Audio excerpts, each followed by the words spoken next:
कडवा अधिक म्हणजे बाडगा अधिक कडवा असतो. त्यामुळे आपल्याला कुठंतरी मंत्रिपद मिळावं, कुठंतरी आपण अमित शहा आणि मोदी म्हणजे हिंदुत्वाची सगळीच जबाबदारी भारतीय जनता पार्टीतली मीच घेतली आहे, अशा पद्धतीची ती भूमिका आहे. ही नौटंकी आहे. नितेश राणे हे सातत्यानं नौटंकी करण्यामध्ये अग्रेसर आहे आणि बाडगा अधिक कडवा असतो अशा प्रकारचं भासवण्याचा प्रयत्न हा त्यांचा भाजपमध्ये चालू आहे. कदाचित भविष्यामध्ये मंत्रिपद मिळेल अशा पद्धतीनं त्यांचे प्रयत्न म्हणजे अधिक, पण त्याचा परिणाम त्यांचंच त्या ठिकाणी नुकसान व्हायला लागलेलं आहे. कारण वरवड्यामध्येच मुस्लिम समाजानं त्या ठिकाणी नितेश राणेंपासून फारकत घेतली आणि आता जवळजवळ हे जे काही म्हणजे वरवड्यापासून सुरुवात झाली आहे, संपूर्ण मतदारसंघामध्ये हे चित्र भविष्यामध्ये राहील.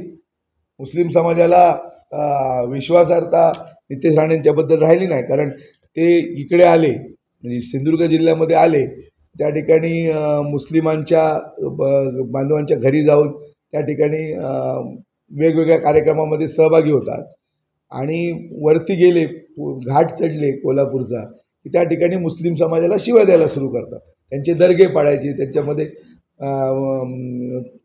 चुकीच्या पद्धतीनं भाष्य करायचं, म्हणजे लव जिहाद सारखे मुद्दे घ्यायचे आणि म्हणजे मुस्लिम समाजाला सुद्धा आता कळून चुकलेलं आहे आणि म्हणून त्या ठिकाणी परिवर्तन व्हायला लागले, बदल व्हायला लागला की वरवडेसारख्या त्यांच्या गावामध्ये मुस्लिम समाजसुद्धा त्यांच्यापासून फारकत घेऊ लागलेला आहे आणि त्यांची जी दुटप्पी भूमिका आहे, नौटंकी आहे, ही म्हणजे सगळ्याच समाजाला कळून चुकलेली आहे.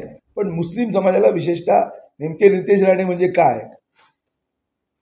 हे या निमित्तानं त्यांना समजून आलेलं आहे आणि म्हणून येणाऱ्या काळामध्ये त्यांना त्या ठिकाणी या मतदारसंघामध्ये सुद्धा त्यांना त्यावेळी त्या ठिकाणी कळेल काय नेमकं आहे ते. आधी मी मगाशीच म्हणू की अजून उमेदवारी निश्चित नाही, म्हणजे विनायक राऊतांच्या समोर, खासदार विनायक राऊतांच्या समोर कोण उभं राहिलाच त्या ठिकाणी उमेदवार नाही अशी परिस्थिती आहे. त्यामुळे मगाशी मी म्हणालो की या निवडणुकीमध्ये हॅट्रिक, विजयाची जी हॅट्रिक आहे ते खासदार विनायक राऊत त्या ठिकाणी साधतील. त्यामुळे कोण उमेदवार असण्यानं काही फरक हा त्या ठिकाणी होणार नाही. म्हणजे खासदार विनायक राऊतांच्या समोर आज कोण उमेदवार, विरोधी पक्ष त्या ठिकाणी उमेदवार कोण आहे हेच त्या ठिकाणी आज जनतेला माहीत झालेलं नाही. म्हणजे खासदार विनायक राऊतांचा एवढा या मतदारसंघामध्ये दबदबा आहे, त्याच्या समोर त्या ठिकाणी उमेदवार आज कोण राहायला त्या ठिकाणी तयार नाही.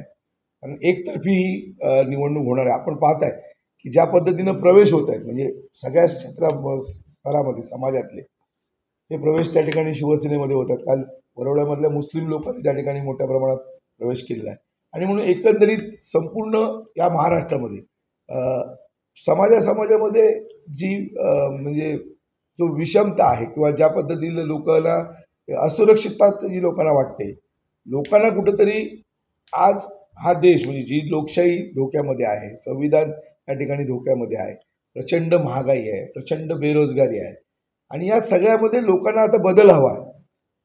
गेली 10 वर्ष ज्या पद्धतीनं सगळ्या या समस्यांना जनतेला सामोरं जावं लागतं, त्यामुळे लोकांना या सगळ्या सत्ताधाऱ्यांचं त्या ठिकाणी म्हणजे परिवर्तन लोकांना अपेक्षित आहे आणि म्हणून बदल त्या ठिकाणी होणार आणि कोणीही त्या ठिकाणी उमेदवार असला तरी खासदार विनायक राऊत हे मोठ्या मताधिक्याने विजयी होतील.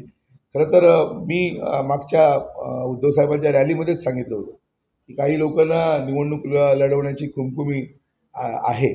जर त्या ठिकाणी निवडणुकीला सामोरे जात असतील किंवा राहत असतील तर एकतर्फी ही निवडणूक त्या ठिकाणी होईल, हे त्या रॅलीमध्येच मी त्या ठिकाणी सांगितलेलं होतं आणि म्हणून मला वाटत नाही त्यांची हिंमत त्या ठिकाणी निवडणुकीच्या रिंगणामध्ये उभं राहण्यासाठी होईल. आणि जर तसं झालं तर खासदार विनायक राऊत हे एकतर्फी या मतदारसंघातनं निवडून येतील.